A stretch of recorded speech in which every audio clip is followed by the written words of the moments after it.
Vamos então começar o 5º capítulo, Lei de Conservação. Instinto de conservação. Nós estamos na questão 702. O instinto de conservação é uma lei da natureza? Sem dúvida. Ele está presente em todos os seres vivos, seja qual for o grau de sua inteligência. Para uns, o instinto de conservação é puramente mecânico e para outros é racional. Então, é mecânico para as plantas, e nós vimos isso na questão 590, né? E para outros, né, como nós que somos hominais, ele é racional. Nós precisamos da inteligência, nós precisamos usar a nossa inteligência, por exemplo, para fazer vestimenta, para não morrermos de frio, para construirmos casa, para termos abrigo. Para uma série de coisas nós precisamos, né, da nossa inteligência. E as plantas, esse instinto de conservação é mecânico. A gente vê aqui na 590 quando Kardec pergunta: não há nas plantas, como vemos nos animais, um instinto de conservação que as leva a buscar o que lhes pode ser útil e fugir do que pode prejudicá-las? Pode-se dizer que é uma espécie de instinto. Isso depende da extensão que se dá a essa palavra, porém ele é puramente mecânico, né? A questão na planta é mecânico, no animal é inteligente também, mas é semi-inteligente, não é tão inteligente, tão racional como é conosco, né? Com os homens, com o hominal. Com que objetivo Deus outorgou a todos os seres vivos o instinto de conservação?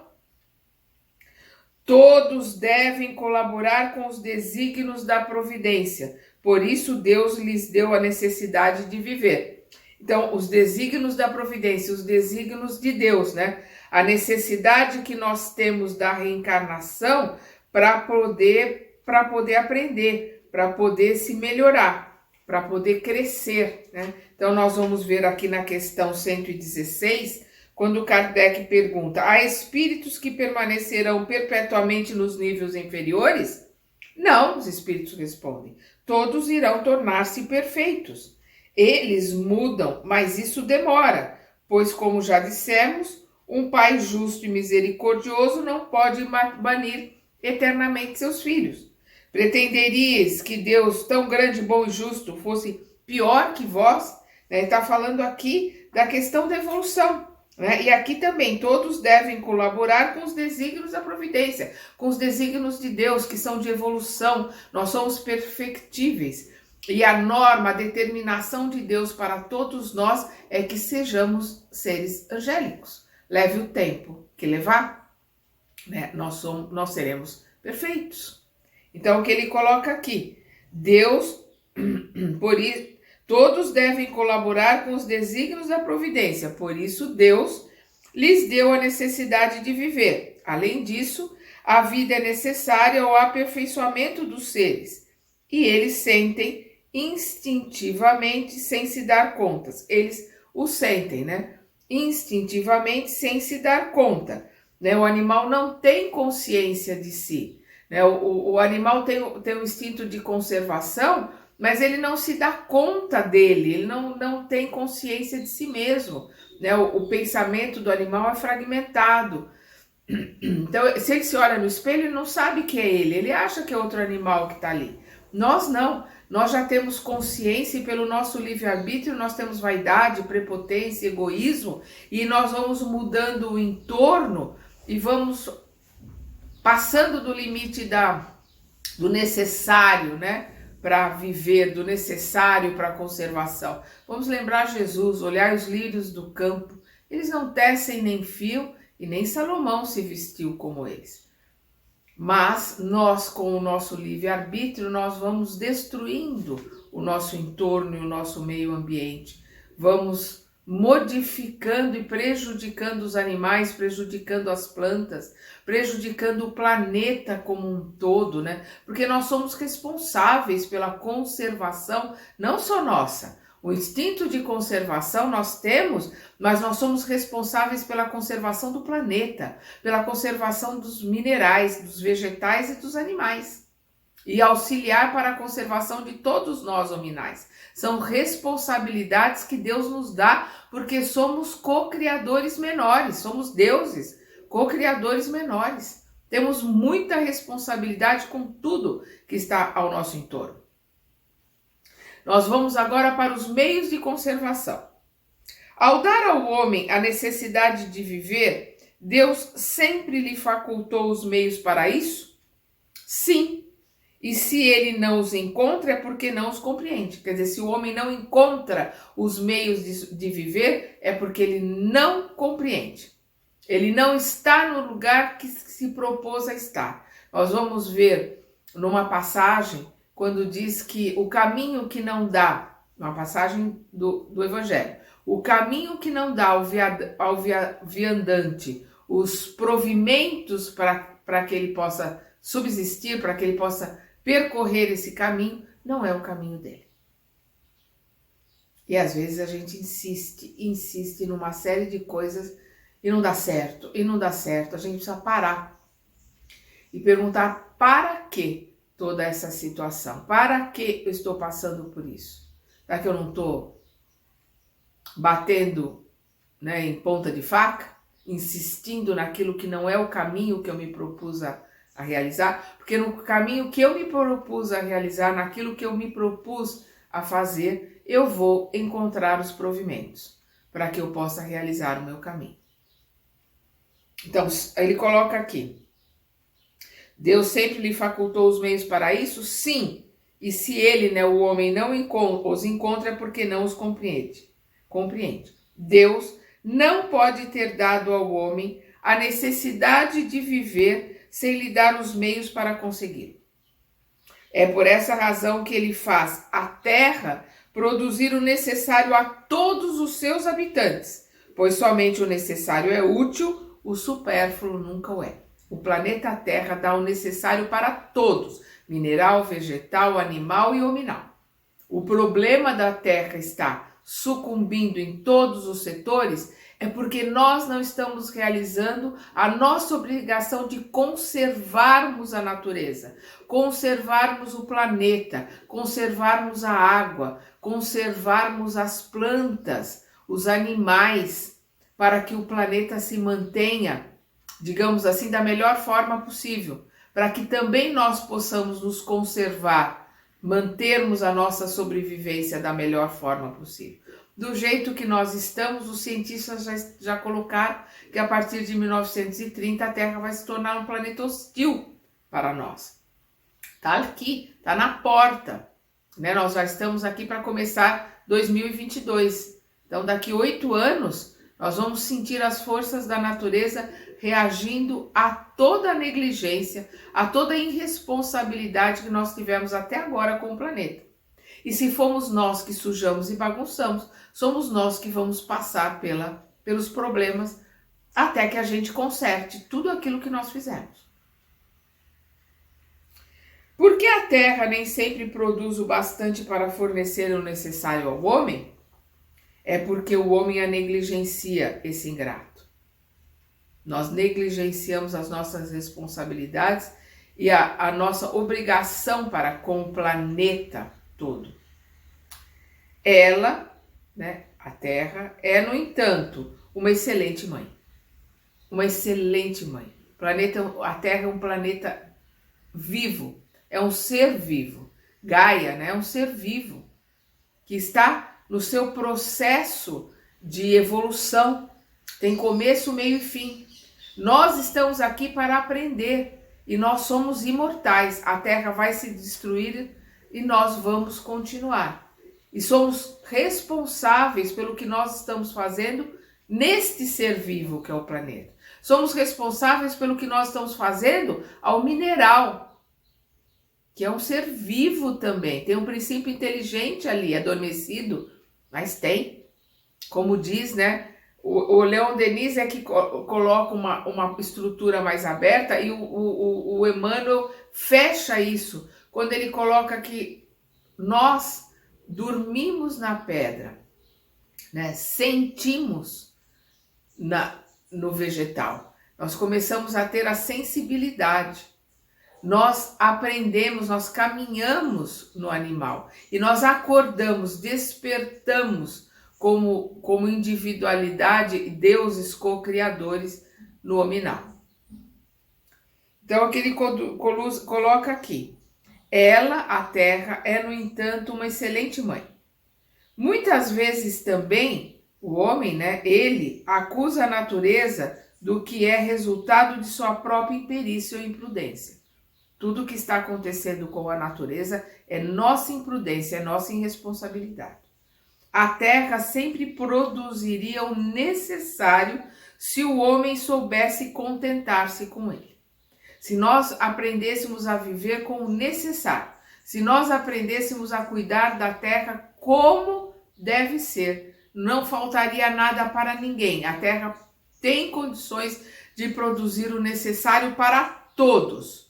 É a nossa irresponsabilidade, nosso egoísmo, é a nossa imaturidade, as nossas criancices, que fazem com que a terra tenha os problemas sociais que tem e que tem até os problemas de falta de produção, porque nós não cuidamos do solo, da água, do ar, do mineral, do vegetal e do animal como deveríamos cuidar.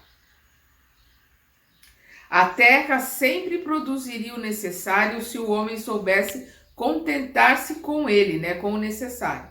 Se ela não é suficiente a todas as necessidades, é porque o homem emprega no supérfluo o que poderia ser destinado ao necessário. Veja o árabe no deserto. Ele sempre encontra do que viver, porque não criou para si necessidades factícias. Mas quando metade dos produtos é desperdiçado na satisfação de fantasias, o homem deve espantar-se por não encontrar nada no dia seguinte. Se nós desperdiçamos, se nós jogamos fora, a gente vai espantar que falte? Claro que não. É irresponsabilidade nossa. Tem razão de lastimar-se caso seja pego de surpresa quando chegar o tempo de escassez? Vamos lembrar, né? A fábula da formiguinha e da cigarra. Nós temos que prover para o inverno. Nós temos que saber guardar. Nós temos que saber plantar na hora certa, colher na hora certa. Nós temos que cuidar, conservar tudo à nossa volta. Na verdade, eu vos digo, não é a natureza que é imprevidente, é o homem que não sabe ser moderado. Somos nós que somos irresponsáveis. Infelizmente, essa é a grande verdade. Os bens da terra devem ser entendidos apenas como os produtos do solo? O solo é a origem primeira de onde emanam todos os outros recursos, pois definitivamente esses recursos nada mais são do que uma transformação dos produtos do solo. Por isso, precisamos considerar como bens da terra tudo aquilo que o homem pode usufruir neste mundo. Tudo que a terra produz, tudo que pode ser produzido são bens da terra, planeta, né? Do planeta Terra. Os meios de subsistência muitas vezes são escassos para algumas pessoas, mesmo havendo abundância ao seu redor. A que se deve atribuir esse fato? De novo, né? Eles estão repetindo aqui. Ao egoísmo dos homens que nem sempre fazem o que devem. Depois, e com mais frequência, a eles mesmos. Por isso que, ao egoísmo dos homens que nem sempre fazem o que devem. Depois, e com mais frequência, a eles mesmos, né? Com mais frequência, a responsabilidade dos problemas é nossa. Nós temos que ser responsabilizados. Buscai e achareis. Essas palavras não querem dizer que basta olhar para a terra para encontrar o que se deseja, mas que é preciso procurar com ardor e perseverança, e não com displicência, sem se deixar desencorajar pelos obstáculos, que muito frequentemente são apenas meios de pôr à prova a vossa constância, a vossa paciência e a vossa determinação. Jesus colocou: buscai e achareis, mas nós temos que trabalhar, nós temos que fazer a nossa parte. Não basta só buscar, não basta só bater, nós temos que trabalhar o caminho, nós temos que fazer o esforço de bater para que a porta se abra. Nós vamos ver aqui na questão 534, quando obstáculos parecem vir fatalmente opor-se aos nossos projetos, seria por influência de algum espírito? Isso aqui é 534, a pergunta do Kardec. Eles respondem: algumas vezes são os espíritos, outra vez, e o mais comumente, sois vós que não vos empenhais o bastante. Os problemas que nós temos aqui na Terra, na maioria das vezes, são criados por nós mesmos, ou em outras, ou nesta vida. A posição e o caráter influem muito. Se vos obstinais num caminho que não é vosso, os espíritos nada têm a ver com isso. Vós sois vosso próprio gênio mau. Então é o que ele está colocando aqui, né? Nós criamos os problemas que nós temos aqui. Aí nós vamos ver uma colocação do Kardec. Se a civilização multiplica as necessidades, multiplica também as fontes de trabalho e os meios de viver. Mas é preciso convir que, sob esse aspecto, ainda lhe resta muito a fazer.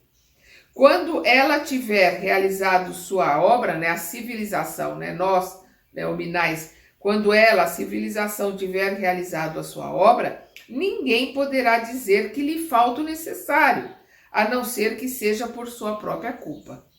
Para muitos a infelicidade existe, porque por se empenharem num caminho que não é aquele que a natureza lhes traçou. É quando lhes falta inteligência para ser bem-sucedidos. É quando nós não estamos no caminho que escolhemos antes de reencarnar. Quando nós estamos fora do caminho, não adianta ficar dando murro em ponta de faca, porque não vai dar certo. Há para todos um lugar ao sol, mas com a condição de tomarem a sua parte e não a dos outros. Para todos nós há o necessário, o supérfluo não. O que nós pegamos de supérfluo, o que nós desperdiçamos, é responsabilidade nossa e teremos que dar conta de tudo isso. A natureza não poderia ser responsável por vícios da organização social e pelas consequências da ambição e do amor próprio. No entanto, seria preciso ser cego para não reconhecer o progresso realizado sob esse aspecto entre os povos mais adiantados, graças aos louváveis esforços que juntas a filantropia e a ciência não param de realizar para a melhora do estado material dos homens, e apesar do crescimento incessante da população, a insuficiência da produção está, pelo menos em grande parte, atenuada, né? Graças ao desenvolvimento da ciência e graças à tecnologia, né? A inteligência do homem. O problema é que pela ganância nós estamos criando outros problemas. Os produtos transgênicos estão criando problemas de saúde que não tínhamos antes. Um monte de gente com problemas com glúten. Não são celíacos, mas tem problemas com glúten. Por quê? Por causa do transgênico. Porque a farinha é transgênica. Então, o problema não é o glúten, o problema é o processo transgênico. Os anos mais calamitosos nada têm de comparável ao que eram há pouco tempo atrás. A higiene pública, esse elemento tão essencial da força e da saúde, desconhecido por nossos pais, é objeto de uma atenção esclarecida. O infortúnio e o sofrimento encontram locais de refúgio. Em toda parte, a ciência é posta em ação em prol do aumento do bem-estar. Isso quer dizer que se atingiu a perfeição? Certamente que não. Mas o que já está feito dá a medida do que se pode vir a fazer com perseverança, se o homem for bastante prudente para buscar sua felicidade nas coisas positivas e sérias, e não nas utopias que o atrasam, em vez de fazê-lo avançar. Então, se nós soubermos cuidar, se nós soubermos ter o necessário, se nós soubermos aprender, principalmente com tudo que passamos com essa pandemia, a sermos menos consumistas, a sermos mais fraternos, a sermos mais solidários, a não desperdiçarmos as coisas, a sermos mais responsáveis com o meio ambiente, com a natureza. Se nós verdadeiramente nos modificarmos, nós temos um porvir aí muito bom pela frente. Se não, teremos cada vez mais problemas pela frente. Há situações em que os meios de subsistência absolutamente não dependem da vontade do homem, e a privação do mais imperiosamente necessário é uma consequência da força das coisas, é uma prova muitas vezes cruel a que o homem deve submeter-se e a qual ele sabia que seria exposto. Pode ser uma prova ou uma provação, né? Uma expiação. Uma prova cruel é uma provação. Então, que o homem sabia que o homem deve submeter-se e a qual ele sabia que seria exposto. Seu mérito está na submissão à vontade de Deus. Se a inteligência não lhe fornece nenhum meio de livrar-se das dificuldades, se a morte vier a atingi-lo, deve submeter-se a ela sem reclamar, pensando que a hora da verdadeira libertação é chegada, e que o desespero do último momento pode fazê-lo perder o fruto de toda a sua resignação. Então aqui nós vamos ver na questão 258, né, quando é da escolha das provas, quer dizer, no estado errante, né, no plano espiritual, e antes de uma nova existência corporal, o espírito tem a consciência e a previsão das coisas que lhe acontecerão durante a vida. Os espíritos respondem, ele mesmo escolhe o tipo de prova ou provações a que deseja submeter-se. Nisso consiste seu livre-arbítrio. E na 258A, então não é Deus que lhe impõe as tribulações da vida como castigo? Eles respondam, nada acontece sem a permissão de Deus, pois ele, Deus, quem estabeleceu todas as leis que regem o universo. Perguntar então, por que ele, né, Deus, fez esta lei em vez daquela outra? Ao dar ao Espírito a liberdade de escolha, Deus lhe deixa toda a responsabilidade sobre seus atos e suas consequências. E nada lhe obstrui o futuro. São as nossas escolhas que vão fazer a diferença. E nós fazemos essas escolhas antes de reencarnar. Então, a hora que nós estamos passando por provas, por provações, por expiações duras, nós temos que entender que são escolhas que nós fizemos, que são as provas, são expiações que temos que passar para colher aquele lixo que largamos no caminho, para colher os espinhos que plantamos na vida passada ou nessa, são responsabilidades nossas. E temos que nos submeter com resignação. E se desencarnarmos por causa da prova ou por causa da expiação, nós temos que ir sabendo que estamos realizando o nosso trabalho, que nós já sabíamos que iríamos passar por esta ou por aquela condição. Porque senão a revolta com a doença, revolta com a situação de prova, de provação mais difícil, essa revolta vai estragar todo o reencarne. E aí nós vamos ter que voltar para passar pela situação de novo. É o que ele coloca aqui, né? Quando ele diz, deve se submeter a ela, né, a prova ou provação, sem reclamar, pensando que a hora da verdadeira libertação é chegada, né? O desencarne está chegando ou chegou. E que o desespero do último momento pode fazê-lo perder o fruto de toda a sua resignação. Aqueles que, em certas situações críticas, se viram obrigados a sacrificar seus semelhantes para sustentar-se, cometeram um crime. Se há crime, este é atenuado pela necessidade de viver que o instinto de conservação lhes dá? Eles respondem: já respondi a essa pergunta, dizendo que há mais mérito em sofrer todas as provações da vida com coragem e abnegação. Houve homicídio e crime de lesa natureza, falta que deve ser duplamente punida. Se houve homicídio e crime de lesa natureza, se houve um homicídio ou crime de lesa natureza, né, com os minerais, com os vegetais, com os animais, né, a falta deve ser duplamente punida. Nós seremos responsabilizados por todos os erros que cometemos com a natureza, com os erros que cometemos com os animais, porque os animais não estão aí para serem alimento. Nós temos um intestino grosso longo, justamente para que possamos digerir as fibras vegetais. Os animais que são carnívoros têm um intestino curto, para que a digestão seja rápida. No nosso caso, para que comece a digestão no nosso organismo, o animal precisa já começar a entrar em putrefação. Então é depois de mais ou menos 48 horas, 24 a 48 horas que entra em putrefação, o cadáver está ali em decomposição do animal que as pessoas que comem carne ingeriram.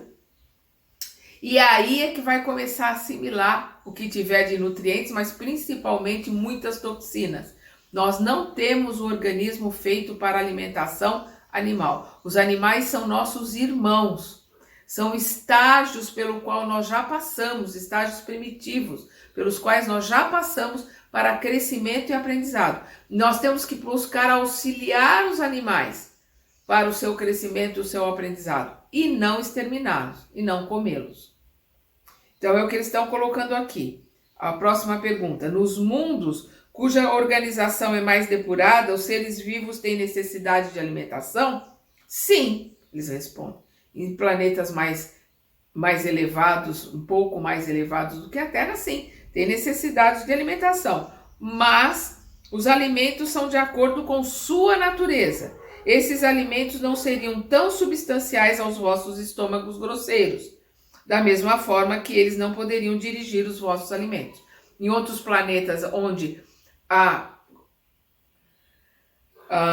vestimenta que é utilizada para poder se viver nesses planetas, então vamos entender, não é uma vestimenta tão material, tão grosseira, tão primitiva como esse corpo que nós usamos aqui no planeta Terra. Precisa de alimentação, mas é uma alimentação mais sutil. Eles não conseguiriam nem respirar, nem se alimentar, viver num planeta tão primitivo como o nosso. Vamos lembrar o Nosso Lar, né, no livro Nosso Lar, que o André Luiz está na colônia Nosso Lar, e lá na colônia eles usam água fluidificada como alimentação, ali eles colocam tudo o que precisa, e aqueles que estão no Nosso Lar, que têm trabalhos braçais, aqueles que estão no Nosso Lar, que estão chegando ali nas colônias, nos campos de regeneração, nos campos de acolhimento, tem um caldo com suco de frutas, tem um caldo um pouco mais reforçado, porque ainda sentem necessidade desse reforço.